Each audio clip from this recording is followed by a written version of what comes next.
পার্লামেন্টে যখন কথা উঠলো যে আইন শৃঙ্খলার পরিস্থিতি দারুণ অবনতি ঘটেছে, এর উন্নয়ন কিভাবে সম্ভব, আমি যখন ফ্লোর পেলাম আমি বললাম, স্পিকার সাহেব, সকলের উপস্থিতিতে বলেছি, আমার বক্তব্য রেকর্ড হয়ে আছে, আমি বলেছি আইন শৃঙ্খলা পরিস্থিতির উন্নতি আপনারা করতে পারবেন না।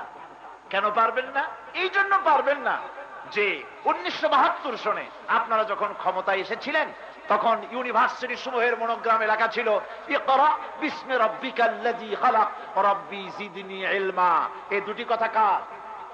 এই কথা দুটি কার?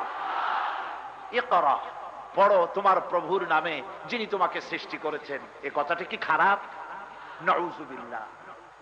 রাব্বি জিদনি ইলমা, হে প্রভু তুমি আমার জ্ঞানকে বৃদ্ধি করে দাও।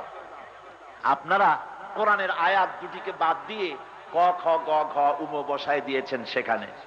সলিমুল্লাহ মুসলিম হল, এর নাম সলিমুল্লাহ মুসলিম হল, মুসলিম শব্দটি ভালো লাগে নাই, মুসলিম বাদ দিয়া সলিমুল্লাহ হল করেছেন। নজরুল ইসলাম কলেজ, ইসলাম সহ্য হয় নাই, ইসলাম বাদ দিয়া নজরুল কলেজ করেছেন।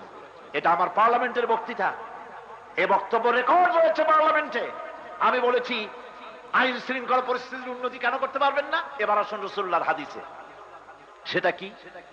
আল্লাহর নবী বলেছেন, ইন্নাল্লাযী লাইসা ফী জাওফিহি শাইউম মিনাল কুরআনি কাল বাইতিল খারিব। আল্লাহ পাকের নবী বলেন, যেই দেহের ভিতরে, যেই স্মৃতির ভিতরে, যেই মেমোরির ভিতরে, যেই স্মৃতি, যেই দেহের মধ্যে কোরআন নাই, এটা একটা বিরান বাড়ি, এটা একটা ছাড়া বাড়ি, একটা খালি বাড়ির মতো। খালি বাড়িতে কি থাকে? বাড়ি আছে, মানুষজন নাই, আছে কি? শয়তান আছে, জিন আছে, সেখানে দুষ্ট জিন আছে, সাপ আছে, বিচ্ছু আছে, তেলাপোকা আছে, সারপোকা, আর কি? চামচিকা।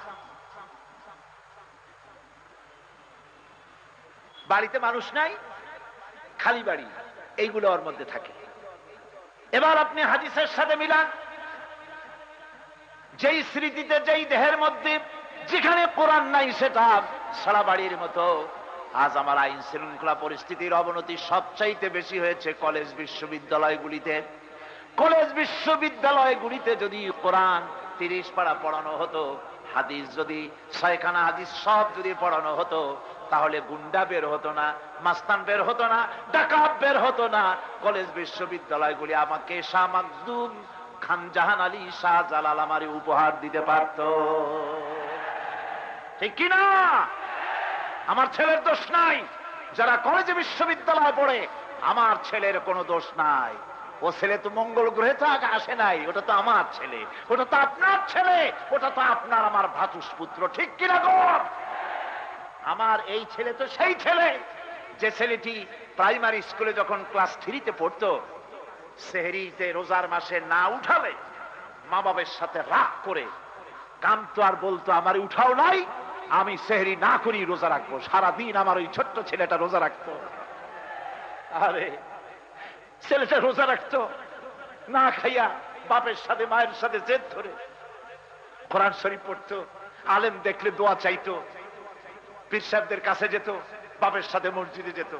আমার ছেলেটা যেই না হাই স্কুলে ঢুকলো, যেই না কলেজে ঢুকলো, আহা, নামাজ গেল, রোজা গেল, চরিত্র গেল।